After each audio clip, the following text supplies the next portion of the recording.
សួស្តីអ្នកនរគ្នាស្វាគមន៍មកកាន់វីដេអូថ្មីថ្ងៃនេះខ្ញុំមានរឿងភាគកូរ៉េមួយដែលរឿងនោះបានចេញផ្សាយកាលពីដើមខែមករានៅក្នុងឆ្នាំ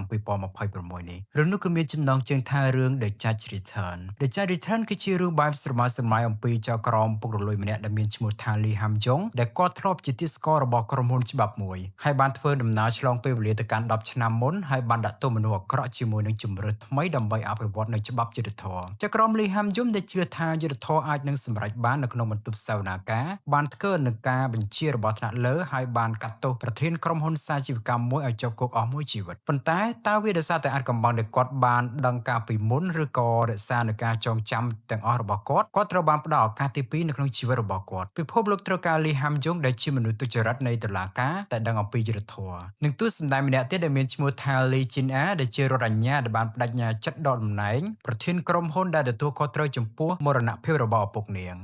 តួប្រុសរបស់យើងគឺសម្ដែងដោយជីសុងដែលគាត់បានដើរតួជាលីហាំយ៉ុងនៅអំឡុងពេលដែលគាត់ធ្វើជាចៅក្រមគាត់ត្រូវបានធ្វើការឲ្យក្រុមហ៊ុនជាមេធាវីហាមៀលដែលជាកូនប្រសាររបស់ពួកអ្នកមានហើយគាត់ត្រូវបានបង្ខំឲ្យធ្វើការកាត់ក្តីអនុគ្រោះដំបូងឡើយគឺមានអារម្មណ៍ថាឆ្កងប៉ុន្តែគ្មានអ្វីខុសទេក្នុងការប្រើអំណាចរបស់ចៅក្រមដើម្បីប្រយោជន៍ផ្ទាល់ខ្លួនដូច្នេះហើយគាត់ចាប់ទុកសិទ្ធិអំណាចរបស់ចៅក្រមគឺជាសិទ្ធិរបស់គាត់ផងដែរលីហាំយ៉ុងបានបញ្ចប់បែបនេះព្រោះមិនមែនជាចៅក្រមទាំងអស់ដូចគ្នានោះទេសូម្បីតែនៅក្នុងបន្ទប់សវនាការដ៏រីករាយប្រវត្តិសាស្ត្រវិទ្យាល័យដែលមានកិត្យានុភាពនិងលិខិតបញ្ជាក់អត្តសញ្ញាណរបស់មេដាបេដាដ៏លេចធ្លោគឺចាំបាច់ណាស់ទោះជាយ៉ាងណាក៏ដោយលីហាំយ៉ុងបានបញ្ចប់ការសិក្សាពីសាកលវិទ្យាល័យមួយនៅក្នុងស្រុកហើយឪពុករបស់គាត់បានបើកហាងលក់ទំនិញមួយនោះហើយគឺជាមូលហេតុដែលគាត់ជ្រើសរើសធ្វើជាកូនប្រសាររបស់ក្រុមហ៊ុនមេធាវីហាំងៀលហើយទទួលបានជោគជ័យដែលជាចៅក្រមដែលស្ដាប់តាមការបញ្ជារបស់ថ្នាក់លើដំបូងឡើយសម្បីតែចៅក្រមគឺជាអ្នកបម្រើដ៏ល្អនិងជាអ្នកស្ដាប់ដំបូន្មានដ៏ល្អនៅពេលដែលគាត់បានក្លាយទៅជាកូនប្រសារនៃក្រុមហ៊ុនច្បាប់ដ៏កំពូលនេះការដំឡើងឋានៈរបស់គាត់ក៏កាន់តែឡើងជាលំដាប់ផងដែរហើយអាកប្បកិរិយារបស់មនុស្សចាស់ទុំនិងថ្នាក់ក្រោមរបស់គាត់នៅតុលាការក៏បានផ្លាស់ប្ដូរផងដែរទោះជាយ៉ាងណាក៏ដោយគ្រប់គ្នាបានខ្សឹបខ្សៀវពីក្រោយខ្នងរបស់គាត់ហើយគាត់មិនអាចក្លាយទៅជាចៅក្រមយុត្តិធម៌បានទីទេ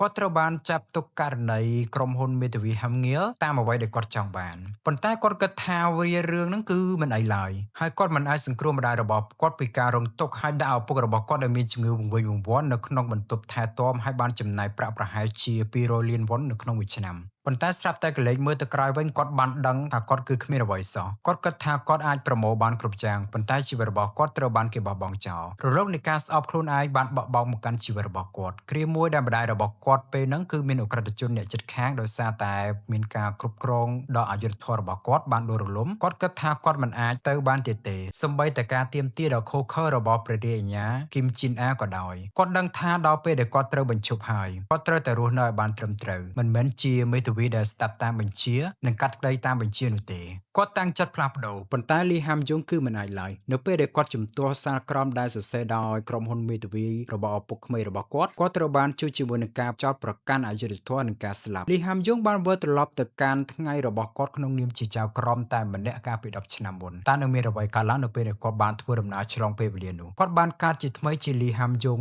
នៅក្នុងជីវិតថ្មីរបស់គាត់ហើយគាត់នឹងជ្រើសរើសអ្វីដែលយុត្តិធម៌សម្រាប់មនុស្សផងដែរផាហេស៊ុនក៏នៅដើរតួជាគឹមស៊ីនជីនគាត់គឺជាចៅក្រមព្រហ្មទណ្ឌជាន់ខ្ពស់តុលាការក្រុងសេអ៊ូលកណ្ដាលនិងជាអ្នកកំណត់ឧក្រិដ្ឋកម្មនិងការផ្ដន្ទាទោសនៅសាធារណរដ្ឋកូរ៉េតុលាការកំពូលគឺជាគាត់ផងដែរគាត់ពិតជាមិនអាចទុកចិត្តនរណាម្នាក់បានទេគាត់ជឿទៅលើចំណុចខ្សោយរបស់អ្នកដទៃហើយនេះគឺជាកម្លាំងមួយដែលរុញច្រានឲ្យគាត់ដើរទៅមុខផងដែរគាត់កាន់កាប់មូលនិធិយុទ្ធនាការខុសច្បាប់របស់អតីតប្រធានាធិបតីនិងអំពើពុករលួយទាំងអស់នៃក្រុមហ៊ុនសាជីវកម្មហើយគាត់មានឥទ្ធិពលយ៉ាងសម្បើមទៅលើប្រព័ន្ធតុលាការតាមរយៈមូលនិធិដ៏ច្រើនសន្ធឹកសន្ធាប់ផងដែរជាមួយនឹងកិច្ចព្រមព្រៀងរបស់តុលាការលើពីនេះទៅទៀតខាងស៊ីនជីនដឹងថាភាពទន់ខ្សោយពិតប្រាកដនៃទូរលេខនយោបាយនិងអាជីវកម្មគឺជាភាពលោភលន់ដរាបណាពួកគេនៅតែលោភលន់នោះសាធារណរដ្ឋកូរ៉េនឹងស្ថិតនៅក្នុងកំដាប់ដៃខាងស៊ីនជីនពាក្យមួយឃ្លាពីខាងស៊ីនជីនដែលអាចផ្លាស់ប្ដូរស្ថានភាពនៃភាពគ្មានកំហុសនិងកំហុសហើយសាជីវកម្មរបស់គាត់បានដួលរលំគាត់បានប្រើច្បាប់និងយុត្តិធម៌ជាឧបករណ៍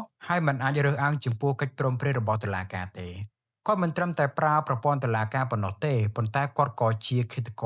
រម្នាក់ផងដែរអ្នកណាក៏អាចរិះគន់នៅសេចក្តីសម្រេចរបស់តុលាការបានប៉ុន្តែគ្មានអ្វីដែលធ្វើនឹងការសម្រេចចិត្តរបស់តុលាការនោះទេដូច្នេះហើយខាងស៊ីនជីនចាប់ទុកស្ថាប័នតុលាការគឺជាមេខ្លោងកាន់អាវុធដាច់ខាតដោយច្បាប់គាត់ស្វែងរកការកែប្រែប្រព័ន្ធតុលាការឲ្យទាចៅក្រមក្នុងដៃម្នាក់ដែលដំណើរការក្នុងលក្ខណៈឯកជននិងឯកភាពហើយនៅក្នុងចំណុចកំពូលគាត់បានស្វែងរកនូវការបង្កើតអារម្មណ៍ក្រអត់កតុមរបស់ខ្លួនអំពីភាពយុត្តិធម៌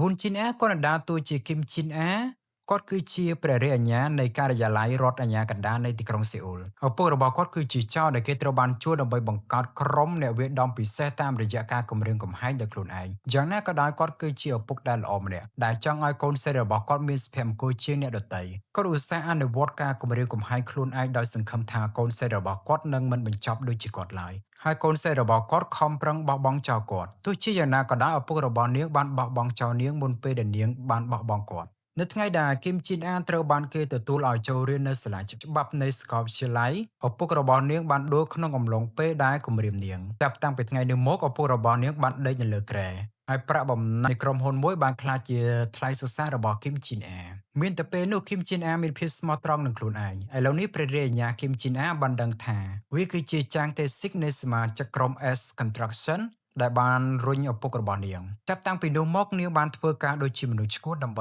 តាមចាប់ចាងទេសិកអ្វីត្បិតតែត្រូវបានគេហៅថាជាជនឆោបោកក៏ដោយក៏គាត់ផ្ដោតអារម្មណ៍លើតែចាងទេសិកតែប៉ុណ្ណោះប៉ុន្តែវាច្រើនពេកសម្រាប់ព្រះរាជអាជ្ញាតែមួយយ៉ាងណាក៏ដោយនាងមិនបានបញ្ឈប់ការបោះបង់នេះទេហើយចៅក្រមលីហាំយ៉ុងបានបង្ហាញខ្លួននៅចំពោះមុខនាងផងដែរគាត់បានស្នើសុំឲ្យនាងតាមចាប់ជាមួយនឹងចាងទេសិកបន្ទាប់ពីចំនួនអស់រយៈពេលខ្លីគឹមជីនអាបានទទួលបានសំណើរបស់គាត់ហើយបន្ទាប់មកនាងបានឃើញថាលីហាំយ៉ុងក៏កំពុងតែប្រយុទ្ធជាមួយនឹងអំពើអាក្រក់ដែលនឹកស្មានមិនដល់នៅក្នុងសាវនាការផងដែរតេវុនស៊ុកក៏បានដើរតួជាស៊ុកជុនហូគាត់គឺជាត្រីឆ្លាមនៃប្រាក់កម្ចីគាត់គឺជានាយកប្រតិបត្តិនៃក្រុមហ៊ុន Dajukesh គាត់គឺជាមិត្តល្អបំផុតរបស់លីហាំយ៉ុងនិងជាអ្នកជំនួយដែលចាំជួយលីហាំយ៉ុងដោយគ្មានលក្ខខណ្ឌគាត់តែងតែទទួលបានសំណើណាមួយពីលីហាំយ៉ុងគាត់បានបើកហាងម៉ាតមួយហើយបានលក់ឆ្នោតនិងបើកការ៉ាអូខេខណៈពេលដែលគាត់កំពុងតែធ្វើការខ្ចីប្រាក់ឯកជនផងដែរគាត់មានចិត្តសប្បុរសនិយាយត្រង់ប៉ុន្តែភាពឆោតល្ងង់នឹងការបោកបញ្ឆោតរបស់គាត់គឺគ្មានអ្វី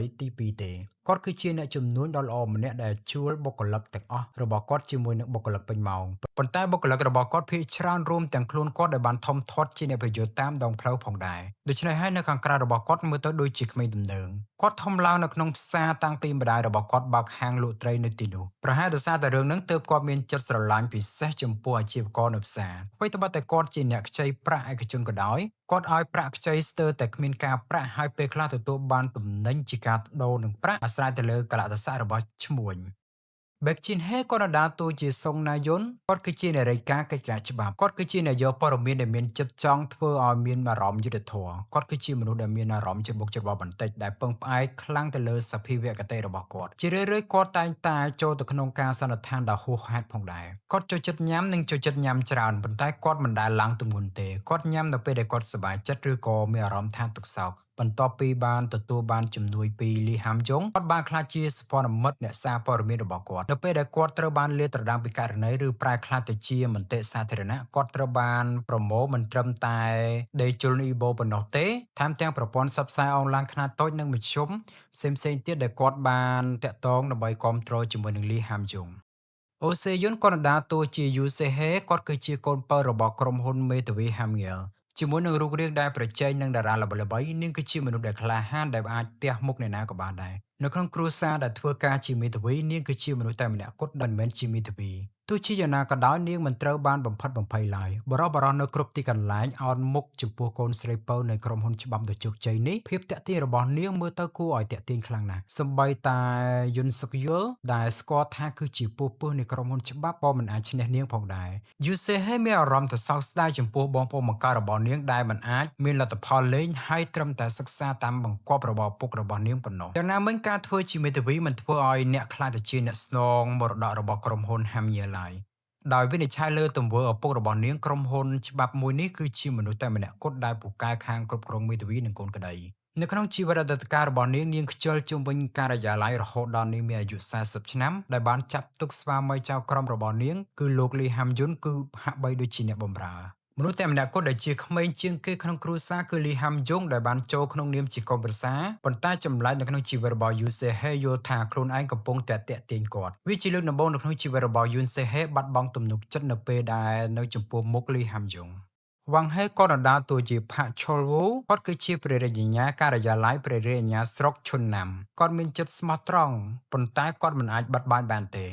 នៅពេលដែលគាត់ធ្វើអ្វីមួយគាត់បានជិះជ្រៅហើយនៅពេលដែលគាត់ជឿលើរឿងអ្វីមួយគាត់តែជឿជាក់លើវាផងដែរដោយសារតែបុគ្គលិកលក្ខណៈរឹងមាំនិងអសមត្ថភាពក្នុងការលើកសរសើរគាត់បាននៅឆ្ងាយពីតំណែងនៃការលើកផងដែរគាត់គឺជាមនុស្សដំបូងដែលលីហាំយកបានជួបនៅក្នុងតុលាការបន្ទាប់ពីការត្រឡប់ឆ្លងពេលវេលារបស់គាត់ហើយពួកគេបានធ្វើការរួមគ្នាដើម្បីដោះស្រាយសំណុំរឿងមួយ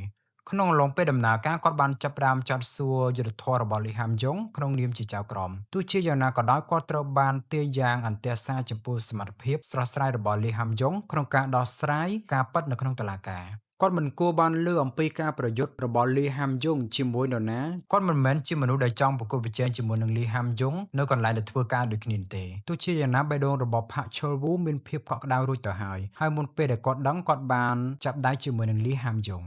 គឹមតេវូក៏ដណ្ដើរតួជាបែកអ៊ីសុកគាត់គឺជាប្រធានតុលាការស្រុកជុងឈីងខាងត្បូងគាត់គឺជាសមាជិកបកយុទ្ធធរត្រូវបានគេស្គាល់ថាជា White Tiger នៃតុលាការគាត់គឺជាចៅក្រមដ៏ទៀងត្រង់ដែលផ្ទុយពីលោកខាងស៊ីនជីនគាត់ជឿជាក់ទៅលើលីហាំយ៉ុងហើយគាំទ្រគាត់រហូតដល់ទីបញ្ចប់អ្វីត្បិតតែចរិតរបស់គាត់មិនប្រែប្រួលក៏ដោយក៏គាត់ពុតខ្លួនជាលើកដំបូងដើម្បីបញ្ឈប់ខាងស៊ីនជីនពីការគ្រប់គ្រងនៅក្នុងប្រព័ន្ធតុលាការផងដែរគឹមឈុនឈុនក៏ដណ្ដើរតួជាលឹមចុងស៊ីកគាត់គឺជាចៅក្រមព្រហ្មទណ្ឌជាន់ខ្ពស់ក្នុងតុលាការចុងឈីងត្បូងគាត់គឺជាបរិបទដែលបែកអ៊ីសុកនឹងជាអ្នកដឹកនាំផ្ទាល់របស់លីហាំយ៉ុងខណៈពេលដែលគាត់ហាក់បីដូចជាមានភាពងាយស្រួលនៅខាងក្រៅនឹងវិធីសាស្ត្ររបស់គាត់ចំពោះករណីស្ថានភាពគឺមានភាពមុតស្រួចដែលស័ក្តិសមនឹងចៅក្រមជាន់ខ្ពស់លីហាំយ៉ុងគឺជាសហសេវកវ័យក្មេងដែលគួរឲ្យទុកចិត្តដែលបានធ្វើការជាមួយគាត់តាំងពីចំនួនពួកគេធ្វើជាចៅក្រមរងនៅកៅអីរបស់សហនាវឹកនោះហើយអកប្បកិរិយាមិនអាចយល់បានចាប់តាំងពីគាត់ត្រូវបានតែងតាំងជាចៅក្រមតែមួយគត់គាត់មានភាពងើយឆ្ងល់ចំពោះអកប្បកិរិយាដែលមិនអាចបញ្យល់បានគាត់ឆាប់ដាក់បណ្ដាសានិងរិះគន់ទៅលើលីហាំយ៉ុងប៉ុន្តែតាមពិតអ្វីទាំងអស់ត្រូវបានជំរុញឲ្យមានការព្រួយបារម្ភយ៉ាងខ្លាំងចំពោះគាត់ផងដែរចុងហេតេក៏ដណ្ដើរតួជាគឹមជីនហេគាត់គឺជាប្រធានចៅក្រមនៃផ្នែកព្រហ្មទណ្ឌនៃតុលាការកណ្ដាលក្រុងសេអ៊ុលគាត់បានជ្រើសរើសផ្លូវនៃមេបញ្ជាការទី2ដោយសារតែមូលនិធិដ៏ច្រើនសន្ធឹកសន្ធាប់របស់ខាងស៊ីនជីនដ៏មានឥទ្ធិពលគាត់ស្មោះត្រង់ទាំងស្រុងចំពោះខាងស៊ីនជីនជាជាងគិតតែខ្លួនឯងនឹងការសម្ដែងគាត់បានធ្វើតាមការណែនាំរបស់ខាងស៊ីនជីនដោយមិនយកចិត្តទុកដាក់ចំពោះទង្វើត្រូវឬខុសទេគាត់ជឿថាមានតែខាងស៊ីនជីនទេដែលអាចដឹកនាំគាត់បានចាងជេហូក៏ដណ្ដើរតួជាគឹមយុនយុនគាត់គឺជាតុលាការស្រុកជុនណាំចៅក្រមតែមួយគាត់កើតនៅក្នុងសង្កាត់ទី8របស់កាំណាំគាត់តែងតែត្រូវបានគេសរសើរនិងខ្លាចតែជាចៅក្រមដោយមិនបរាជ័យតែម្ដងគាត់គឺជាមនុស្សឆ្លាតប៉ុន្តែគាត់គឺជាមនុស្សស្លូតត្រង់ដែលខ្ជះខ្ជាយក្នុងការបង្ហាញខ្លួននិយាយឲ្យខ្លីទៅគាត់គឺជាមនុស្សសំណាងអាក្រក់ដែលរស់នៅដោយគ្មានមោទនភាពចំពោះខ្លួនឯងជាមួយនឹងបុគ្គលិកលក្ខណៈបែបនេះនៅពេលដែលប្រធានចៅក្រមបែកអ៊ីសុកនិងអនុប្រធានចៅក្រមជាន់ខ្ពស់ខាងស៊ីនជីនបង្ហាញចំណាប់អារម្មណ៍ទៅលើលីហាំយ៉ុងគាត់មិនអាចទប់ទល់ជាមួយនឹងអារម្មណ៍ច្រណែនរបស់គាត់បានទេវាជារឿងមួយដែលគួររំខានដែលកូនប្រុសរបស់ឈ្មួញទុច្ចរិតចៅក្រមតែមួយនៅក្នុងគ្រួសារប៉ុន្តែឥឡូវនេះគាត់បានតាក់ទាញការចាប់អារម្មណ៍ពីថ្នាក់លើគាត់ចង់ឲ្យលីហាំយ៉ុងបរាជ័យយ៉ាងខ្លាំងអានីសាំងក៏ដណ្ដើរតួជាយូនស៊ុនឈុលគាត់គឺជាអ្នកតំណាងក្រុមហ៊ុនមេធាវីហាមៀលគាត់គឺជានាយកប្រតិបត្តិនៃក្រុមហ៊ុនច្បាប់ហាមៀលដែលជាក្រុមហ៊ុនច្បាប់កម្ពុជារបស់កូរ៉េត្បូងពិតចំពោះឈ្មោះក្រៅរបស់គាត់គឺជាពូពើគាត់គឺជាមនុស្សដែលកាចនិងអាត្មានិយមគាត់គឺជាពាណិជ្ជករស្របច្បាប់ច្រើនជាងមេធាវីជារឿយៗគាត់តែងតែចូលរួមក្នុងការប្រតិបត្តិការស្របច្បាប់ជាមួយនឹងខាងស៊ីនជីនហូយុនយូក៏ដណ្ដើរតួជាយូជីនខ្វាងគាត់គឺជាកូនប្រុសនៃក្រុមហ៊ុនមេធាវីហាមៀលគាត់មិនយកចិត្តទុកដាក់លើអ្នកដទៃហើយតែងតែអួតពីឧត្តមភាពរបស់គាត់នៅលើមេឃគាត់ប្រកួតប្រជែងជាមួយនឹងប្អូនស្រីរបស់គាត់យូនហាណេសម្រាប់តំណែងជាអ្នកស្នងមរតកនៃក្រុមហ៊ុនច្បាប់មេធាវីហាមៀលប៉ុន្តែគាត់ខ្វះសមត្ថភាពនិងលោភលន់ខ្លាំងពេកបែកស៊ុនហេក៏ដណ្ដើរតួជាយូនហាណាគាត់គឺជាកូនស្រីច្បងនៃក្រុមហ៊ុនច្បាប់មេធាវីហាមៀលគាត់មានសមត្ថភាពនិងការលោភលន់របស់គាត់កាន់តែខ្លាំងឡើងគាត់មានអារម្មណ៍មិនសប្បាយចិត្តចំពោះយូនសេហេដែលកំពុងតែកាន់តំណែងជាអ្នកស្នងតំណែងជាមួយនឹងលីហាំយ៉ុង គឹមពូរ៉េគាត់នឹងដើរតួជាចាងទេស៊ីគាត់គឺជាអ្នកតំណាង Aesoping គាត់គឺជាមនុស្សដែលជំរុញដែលគ្មានអ្វីក្រៅពីភាពលោភលន់និងអាត្មានិយមគាត់ក៏នឹងងាកទៅរកការសម្លាប់ដើម្បីសម្រេចគោលដៅរបស់គាត់ផងដែរចាងទេស៊ីដែលបានរួមកម្លាំងជាមួយនឹងខាងស៊ីនជីនមិនខ្លាចក្នុងការកិច្ចពន្ធឬសកម្មភាពខុសច្បាប់ណាមួយទេទោះបីជាគាត់បានកិច្ចវេះពីពន្ធសាជីវកម្មរាប់ពាន់លានក៏ដោយខាងស៊ីនជីនបានផ្ដល់ឲ្យគាត់ចំនួន5លានវ៉ុននៅក្នុងន័យច្បាប់ជាអ្នកជំនួញថោកសម្រាប់អ្នកមានបែកភ្ជុនគីក៏ដដាតួជាចាងយុនភ្ជុនគាត់គឺជាប្រធាន S Group ដែលជាក្រុមហ៊ុនកំពូលរបស់កូរ៉េខាងត្បូងដោយសារតែ S Group ជឿថាវាផ្ដល់នូវចំណីដល់ប្រទេសកូរ៉េខាងត្បូងពួកគេមិនមានការអៀនខ្មាសក្នុងសកម្មភាពរបស់ពួកគេទេពួកគេមិនចាប់ទុកការកិច្ចពន្ធមូលនិធិស្លូតត្រង់ការស៊ីសំណូកឬការខ្ចីប្រាក់ខុសច្បាប់គឺជាអំពើបាបឡើយចុងហេស៊ុនក៏ដដាតួជាលីប៊ុងស៊ុកគាត់គឺជាមនុស្សដែលមានចិត្តល្អស្រឡាញ់ប្រពន្ធកូនទោះជាយ៉ាងណាក៏ដោយក្នុងនាមជាមេគ្រួសារគាត់តែងតែអសមត្ថភាពដោយគ្មានការងារជាក់លាក់គាត់បានដើរលេងជាញឹកញាប់ជាជនរងគ្រោះនៃការឆោបបោកពេលមានដំណឹងរុះរើមកគាត់បានឃើញឱកាសវេលលុកលុយបន្តិចបន្តួចប៉ុន្តែគាត់ត្រូវបានចោទប្រកាន់មិនពិតហើយគាត់ត្រូវបានកាត់ទោសឲ្យជាប់គុក1ឆ្នាំកន្លះក្រោយមកគាត់បានតាំងលំនៅជាមួយប្រពន្ធហើយបានបើកហាងលក់គ្រឿងញៀនខ្វាងយុនហេក៏ដដាលតួជាស៊ីមណាំសុកដោយសារតែស្វាមីរបស់គាត់ខ្វះការពឹងផ្អែកលើនិងធ្វើការគ្រប់បែបយ៉ាងគាត់ជឿទៅលើអំពើល្អនិងភាពស្មោះត្រង់ដែលតែងតែនាំរកគាត់ទៅកាន់អនាគតដ៏ភ្លឺស្វាងគាត់មិនត្រឹមតែរស់នៅក្នុងជីវិតដ៏លំបាកប៉ុណ្ណោះទេហើយក៏ជួបជាមួយនឹងរឿងអយុត្តិធម៌ផងដែរនៅពេលដែលលីហាមយុងបានក្លាយទៅជាចៅក្រមនាងបានមានជំងឺហឺតគាត់មានអារម្មណ៍ថាបើសិនជាគាត់មានជីវិតដ៏អាក្រក់ប្រហែលជាកូនរបស់គាត់មិនអាចក្លាយទៅជាចៅក្រមទេប្រហែលដោយសារតែភាពលំបាករបស់គាត់ក្នុងការវ័យក្មេងដែលមានជំងឺហឺតរ៉ាំរ៉ៃហើយបានប្រើប្រដាប់ហឺតមកប្រចាំជាមួយផងដែរសុងយុនស៊ុកក៏ដណ្ដើរតួជាផាកមូលរ៉េគាត់រស់នៅក្នុងអាផាតមិនមួយនៅក្នុងបន្ទប់ដែលមានផ្ទះបាយជាមួយនឹងចៅស្រីកណ្ដាលរបស់គាត់ឈ្មោះថាហាមណាយ៉ុងអ៊ីនៅផ្គត់ផ្គង់ក្រដាសអេតចាយនៅក្នុងហាងលក់សម្រាមដែលគ្រប់គ្រងទាំងសោកស្ដាយនិងមិនគួរឲ្យសរសើរនៅពេលដែលឃើញចៅស្រីរបស់គាត់ចាស់ទុំផងដែរអ៊ីមយូរីក៏ដដាតួជាចៅស្រីរបស់គាត់ដោយសង្ឃឹមថាគាត់នឹងអាចរកលុយបានឆាប់រហ័សដើម្បីជួយជីដូនរបស់គាត់ដែលកំពុងតែជួបការលំបាកគាត់បានចាប់ផ្ដើមធ្វើការងារក្រៅម៉ោងនៅក្នុងហាងម៉ាតរបស់ស៊ុកជុនហូគាត់គឺជាតួអង្គម្នាក់ដែលតែងតែឆ្លុះបញ្ចាំងពីហេតុផលនៅពីក្រោយការវិលត្រឡប់របស់លីហាំយុងហើយធ្វើឲ្យមានការបដិញ្ញានិងក្លាយទៅជាមនុស្សល្អជាងគេចំពោះរឿងនេះគឺជារឿងមួយដែលគួរឲ្យចាប់អារម្មណ៍មែនទែនដែលតួរបស់យើងគឺសម្ដែងដោយតារាជើងចាស់លីសុងដែលគាត់នឹងសម្ដែងធ្វើជាចៅក្រមដែលអាចឆ្លងពេលវេលាទៅកាន់10ឆ្នាំមុនហើយគាត់បានប្រែប្រាជាមួយនឹងទង្វើអយុត្តិធម៌ដែលគាត់បានរស់នៅទាំងឈឺចាប់ក្នុងឡុងពេលបច្ចុប្បន្នហើយគាត់បានផ្លាស់ប្ដូរនិងជួយយុត្តិធម៌សម្រាប់ជនរងគ្រោះនៅក្នុងសវនាការផងដែរសម្រាប់រឿងនេះបានចាក់ផ្សាយរួចហើយកាលពីថ្ងៃទី2ខែមករាឆ្នាំ2026នៅលើកញ្ចក់ទូរទស្សន៍ MBC